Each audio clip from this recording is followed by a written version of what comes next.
kamu ini bodoh sekali. Ya benar. Kenapa kok kamu salah seorang yang terpilih PMDK, Betul, itu betul, adanya ya. PMDK, PMDK, betul. penyaluran bakat dan kemampuan. Iya, iya. Kok Anda masuk di Unmul pada saat orang rebutan tengah Rebutan mati? ditinggalkan malah. Apa di pikiranmu ini? Sementara kau kejar pesantren yang tidak punya masa depan apa-apa. Betul. Seperti itu. Pada saat itu kan tidak ada prospek istilahnya. Sambil nanti kita lihat akhir perjalanan kita masing-masing. Iya.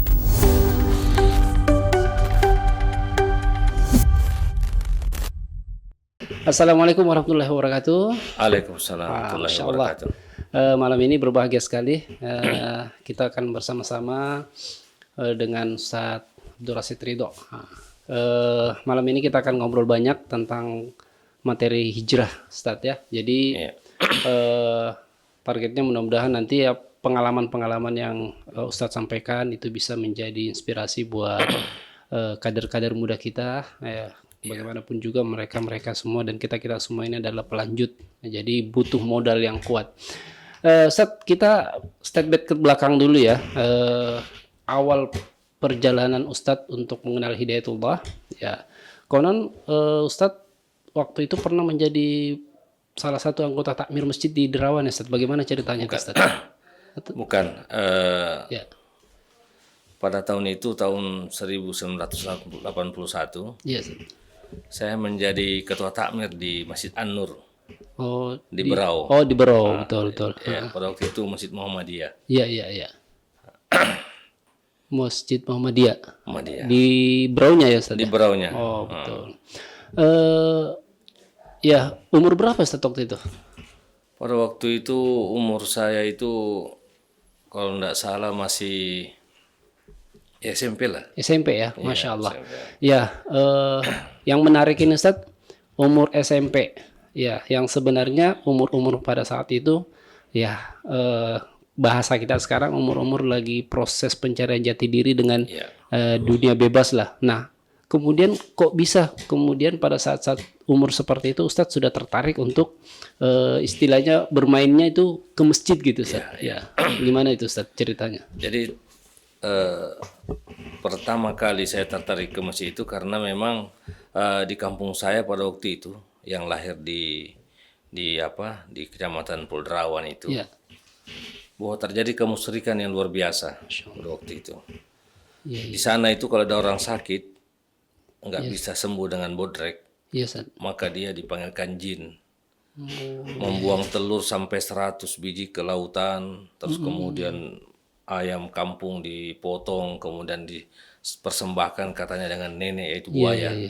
Nah, belum lagi hal itu. Kadang-kadang ada suatu hari itu ada pohon besar, itu ditaruh semua sesajen di situ. Nah, sejak itu saya gelisah. Saya bilang seperti ini kah Tuhan, gitu loh.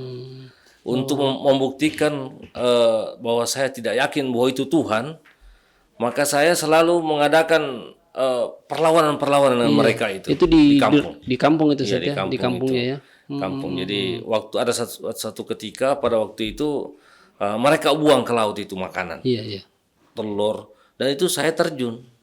Saya ambil sampan, saya terjun, ambil telur itu, kemudian saya masak kembali, saya jual kembali ke perahu-perahu yang datang dari Mamuju yang bawa pisang itu, tukar barter dengan pisang. Tanpa sepengetahuan masyarakat yang masyarakat. Dan mereka katanya kalau telur dibuang itu akan dimakan buaya semua. Jadi mereka anggap hilang itu barang hilang, memang dimakan buaya, padahal saya yang ambil. Iya. Jadi itu yang kemudian menggerakkan hati untuk ya istilahnya melihat kondisi pada saat itu ya berlawanan dengan hati nurani Ustaz ya. Berlawan hati nurani bahwa memang seperti ini kata Tuhan gitu loh. Iya. Proses pencariannya seperti itu. Pencarian seperti itu. Kemudian saya waktu itu ditawarin untuk tinggal di masjid. Itu masih sudah di Berau itu. Oh, sudah di Beraunya ya. Ditawarin, bahwa ini Anda enggak cocok kalau di luar. Selalu memberontak, selalu bikin keonaran lah, maksudnya keonaran dalam rangka memberantas semua jin-jin itu gitu. Saya enggak apa. Jadi setelah itu Ustadz pindah dari Derawan ke Berau, kemudian di Berau itulah kemudian di Berau saya SMP di sana. SMP 2 waktu itu. Iya. Nah, ini udah masuk tinggalkan kampung ya Ustadz ya, udah masuk ke Beraunya. Nah, kemudian ya informasi yang kita dapat ada salah seorang ustadz ya, yang namanya Ustadz Amin Bahrun almarhum. Iya. Nah itu gimana ceritanya itu Ustadz? Apa beliau itu memang sering datang ke masjid yang di mana Ustadz di situ atau diundang beliau untuk datang? Enggak, Gimana? memang beliau punya jadwal tertentu punya jadwal. pada waktu malam Selasa. Nah, yang diceritakan oleh beliau itu tentang sejarah keislaman, bagaimana sahabat Nabi, bagaimana Bilal bin Rabah dengan kalimat ahad saja bisa mempertahankan jati dirinya, ditindis batu. Itu yang membuat saya, begitu ya, dan motivasi daripada sahabat-sahabat Nabi itu kan memang surga. Betul. Nah, itu yang kita mau gapai pada waktu itu, sehingga kita berkeinginan keras untuk mengikuti ceramah-ceramah beliau. Itu Ustadz dari kampung seorang diri atau ada teman kemudian hijrah, bahasanya ya hijrah dari kampung ke ada ya? Ada. Namanya Ustadz Muhammad Randi yang sekarang Ustadz Muhammad Randi di DPW di Ah Kaltara. benar. Begitu. Ya, ini kan Ustadz ya, cerita bicara hijrah kalau zaman Rasulullah itu kan orang hijrah itu salah satunya karena kondisi di tempat itu ya tersiksa lah, dan kemudian pergi ke tempat yang lebih aman. Nah Ustadz ini kan bahasanya kalau dari kampung itu kan kehidupan di rumah lah, bahasanya di kampung itu lebih nyaman gitu dari sisi fasilitas ya. Kemudian ke Berau, tinggalkan kampung ke Berau, seperti apa model kehidupan yang kemudian tidak tinggal sama orang tua, tinggal di masjid. Dari sisi fasilitas ya tentunya pasti berbeda. Gimana anunya itu Ustadz? Memang fasilitas cukup memadai di tempat saya tinggal. Ya, betul. Setelah itu memang di masjid itu terkadang makan, terkadang tidak. Sehingga pada waktu itu saya puasa Senin Kamis itu sejak tahun 81. Jadi sebelum masuk pesantren saya Senin Kamis itu. Sudah istilahnya sudah dilakukan ya. Dilakukan karena memang keterbatasan makanan pada waktu itu. Iya. Bayangkan kalau 10 kilo beras, kemudian kita hanya dikasih singkong sekitar 30 kilo itu dan dicampur. Dan ikannya itu daun singkong. Wah, luar biasa. Ya, Ustadz, jadi luar biasa ya pengalaman itu. Nah, kembali ke ini Ustadz, materi-materi yang disampaikan Ustadz Amin Bahrun pada saat itu ke jamaah itu, apa sih yang kemudian bisa kok sampai jamaah itu terpengaruh gitu dengan apa yang beliau sampaikan Ustadz? Iya. Alhamdulillah pada waktu itu Pak Ustadz Amin Bahrun memang menekankan tentang keesaan Tuhan. Tauhid Ustadz ya, penguatan tauhid. Ya. Syahadat itu. Sampai kita diberi motivasi bahwa kalau engkau mempunyai namanya la ilaha illallah itu, tidak pernah kau gentar di muka bumi ini, dimanapun engkau berada.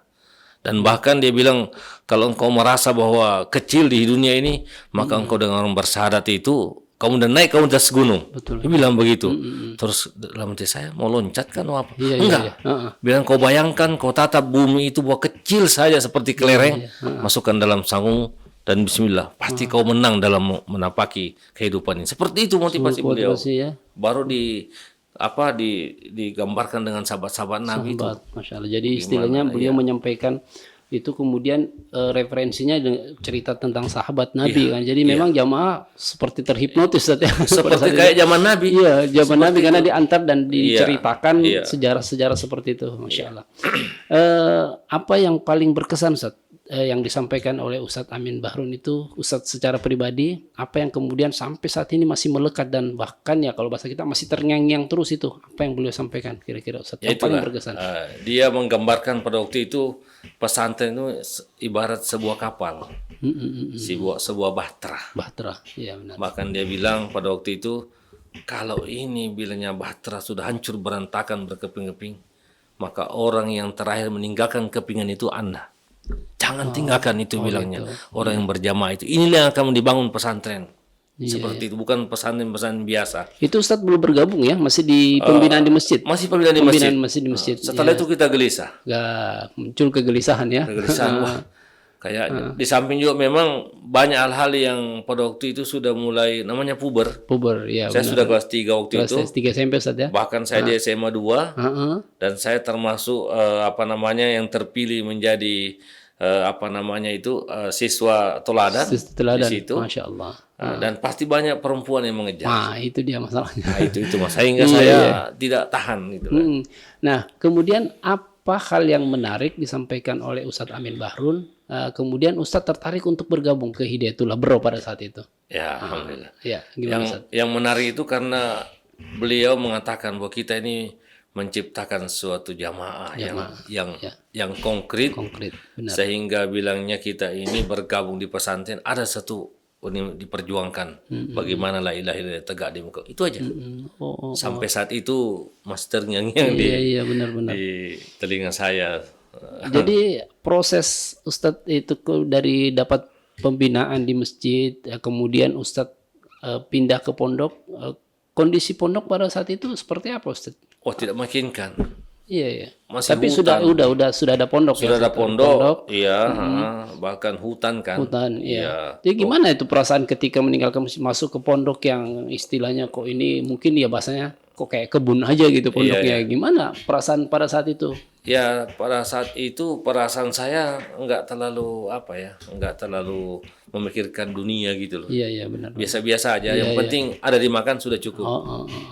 Apalagi kalau beliau memberi motivasi itu kita kerja bakti ya.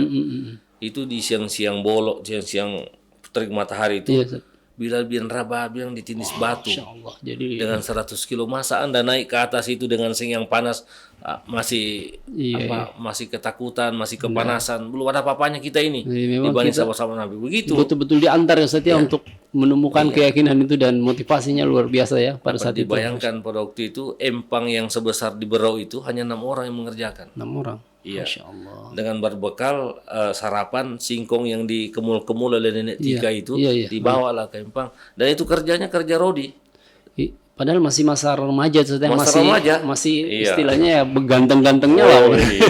Tapi harus rela ya karena mungkin itu tadi ya motivasinya motivasinya luar biasa karena memang beliau bilang yang akhir lebih baik daripada yang ada ini. Itu aja sebenarnya. Tidak ada yang lain. Itu terjadi awal pertama kali masuk pondok di Hidayatullah Bro itu tahun berapa Ustaz? Tahun 1982 saja. Iya. Dan saya lah yang menggiring semua guru-guru SMP, SMA itu yang masuk ke pesantren. Banyak waktu sekarang jadi pimpinan cabang di Ngawi. Masuk ke istilahnya sudah masuk ke Hidayatullah nih pondok itu. Iya. Masih sekolah Ustaz ya? Sekolah. Masih sekolah. Jadi istilahnya jadi saya sekolah bolak-balik. Pagi saya sekolah, siang saya cari dana. Iya. Kemudian malam saya kerja lagi. Jadi Ustadz sebenarnya pada saat itu sudah dakwah fardiyahnya sudah jalan ya? Jalan. Sudah jalan karena istilahnya mondok terus pas sekolah juga istilahnya mempengaruhi orang juga untuk bagaimana bisa bersama-sama. Masya Allah luar biasa sekali.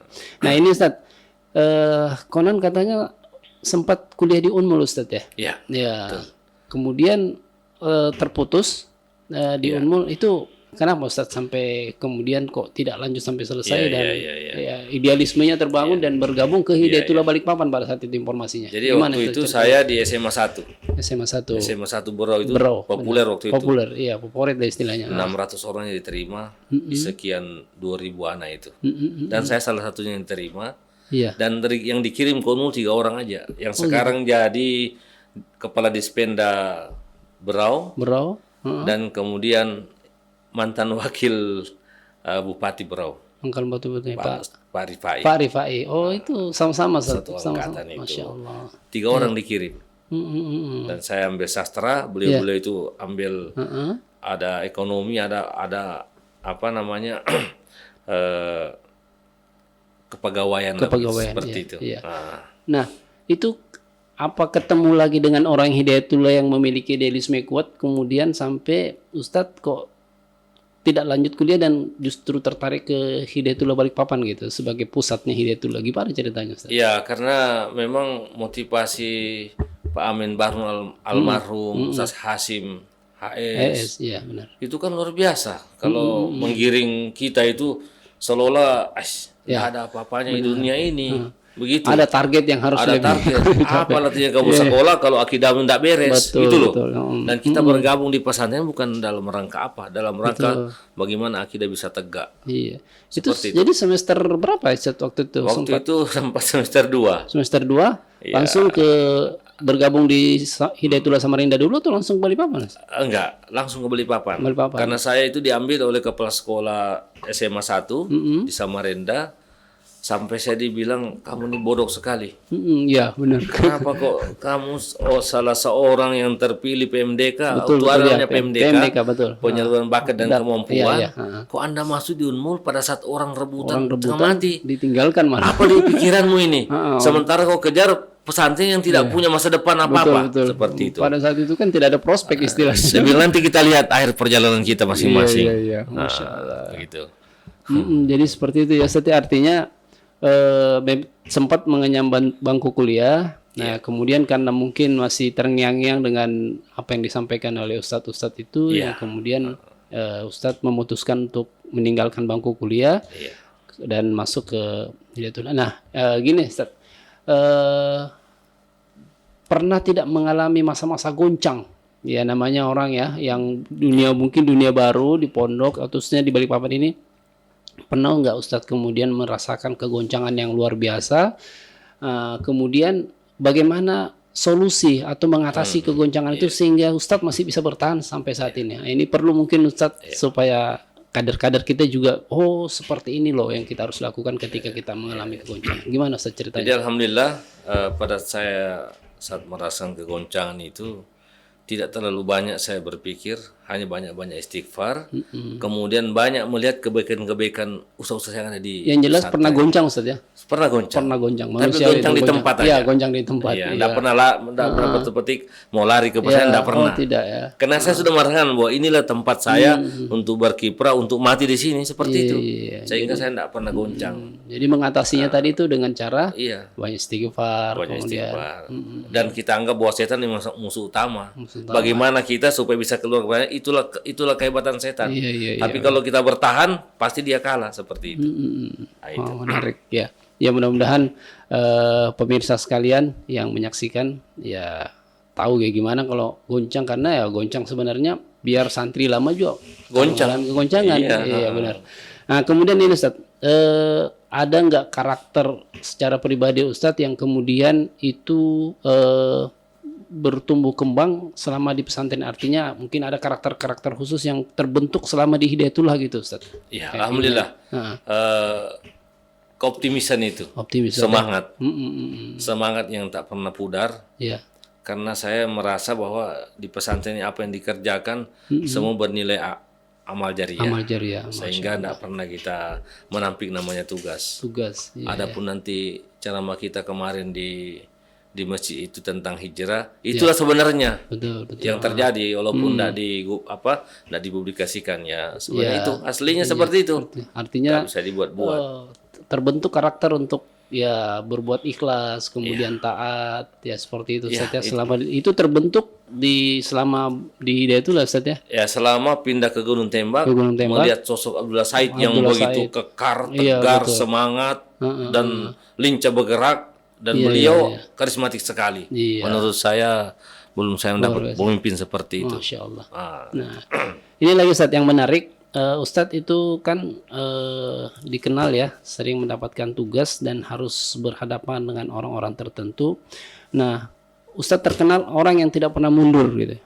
Bahasa sekarang yang pemberani lah. Siapa saja kalau itu tugas, Ustadz tidak akan pernah malu, apalagi kemudian tidak melaksanakan tugasnya. Kok bisa motivasi itu bisa terbangun Ustadz? Iya, karena motivasi itu terbangun karena memang kita merasa bahwa kita tugaskan ini bukan karena maunya kita. Betul. Begitu. Memang betul-betul motivasi dari dalam. Dari dalam. Iya, bahwa saya berbuat, kalaupun saya mati ya saya syahid. Betul. Istilahnya bukan kepentingan pribadi. Dan saya merasa jadi saya punya doa yang khusus memang untuk menghadapi mereka-mereka itu. Itu ditaklukkan gitu ya. Doanya sederhana saja. Qala rabbi sadri amri yabqau qawli datam.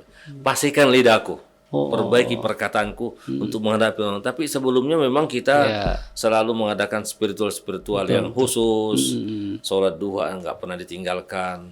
Modal semua tuh Ustaz ya. Sholat lail, puasa itu modal utama untuk menghadapi orang sebenarnya. Benar. Jadi istilahnya kenapa Ustadz berani? Ya karena sudah ada modal. Jadi berangkat sebelum melaksanakan tugas, ya yakin. Sudah diyakini dengan ya tentunya karena ibadah dipermantap gitu Ustadz ya. Masya Allah, mudah-mudahan ya semua menjadi inspirasi. Nah ini Ustadz yang menarik juga, selama di Hidayatullah sudah pernah ditugaskan kemana saja Ustadz?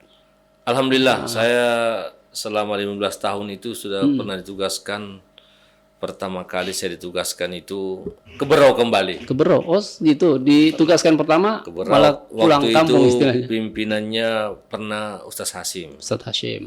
pernah Ustaz Rijal, Iya, Rijal Aswin, iya, pernah Ustaz Darul. iya.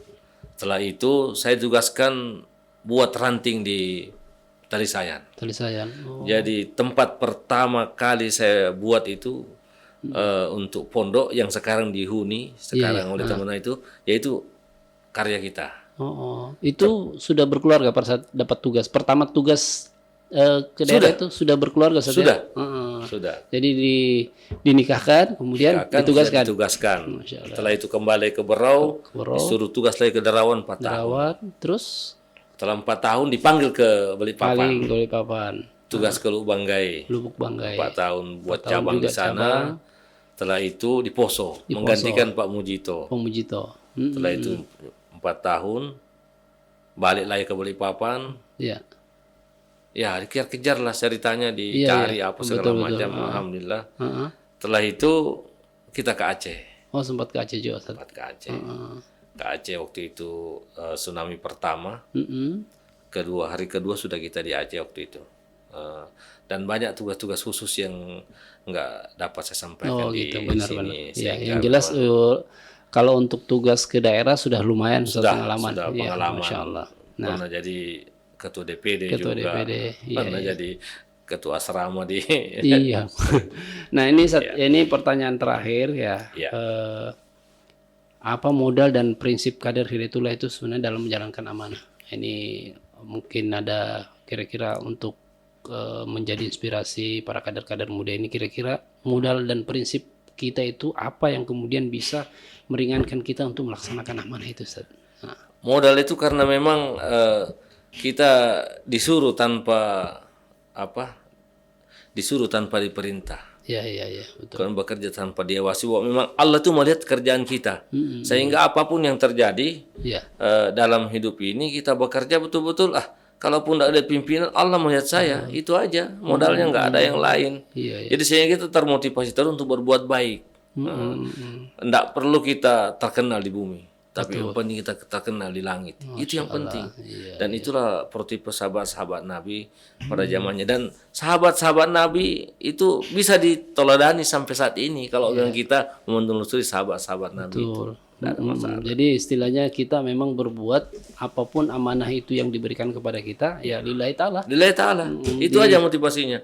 Bukan karena kemudian saya yang tugaskan siapa, kira-kira saya enggak ada apa, enggak. Enggak pernah kita mengungkit Anda ini dihukum apa enggak. Kalau tugas ya sambil nama ta'ala. Seperti itu aja, enggak ada yang lain. Iya, baik. Ya, sebagai closing statement, Ustaz, kira-kira apa yang mungkin Ustadz ingin sampaikan kepada kader-kader muda kita ini atau dimanapun teman-teman seperjuangan kita di daerah terkait dengan keberadaan kita di Hidayatullah, kemudian terkait dengan amanah yang diberikan kepada kita dan bagaimana supaya kita tetap bisa istiqomah menjalankan tugas itu. Gimana? Alhamdulillah, kalau soal seperti itu saya berharap kader-kader Hidayatullah ke depan tidak cengeng, tidak rewel, tidak menampik tugas, betul, tidak ragu dalam tugas-tugas kelembagaan. Jangan sampai istri menjadi penghalang. Nanti khawatir kalau istrinya memberikan omelan, bagaimana kalau lampu mati, bagaimana nanti kalau anakmu seperti ini, enggak usah itu. Karena kita juga hidup ini tanpa itu semua juga bisa hidup. Betul. Begitu. Iya. Masya Allah. Menginspirasi nih Ustaz, kisah-kisah hijrahnya mulai dari awal ya. Mudah-mudahan pengalaman-pengalaman ini bisa menjadi modal ya buat para kader-kader dimanapun berada, bahwa sesungguhnya keberadaan kita di Hidayatullah ini ya pernah disampaikan bahwa Hidayatullah ini hanya sebuah bahtera yang kemudian tujuannya yang mengantarkan kita bagaimana bisa mendapatkan ridha Allah Subhanahu wa taala. Itu yang terpenting. Iya, betul. Terima kasih banyak Ustaz ngobrol-ngobrolnya. Mudah-mudahan di lain waktu kita akan bisa kembali ngobrol terkait dengan tugas-tugas Ustaz saat ini, karena Ustaz sekarang banyak tugas-tugas yang harus berhadapan dengan public figure, Ya. ya pejabat-pejabat dan sebagainya, itu tentunya butuh tips juga buat teman-teman di daerah mungkin Ustaz. Iya, Baik, terima kasih Ustaz. Mohon maaf. Assalamualaikum warahmatullahi wabarakatuh. Waalaikumsalam warahmatullahi wabarakatuh.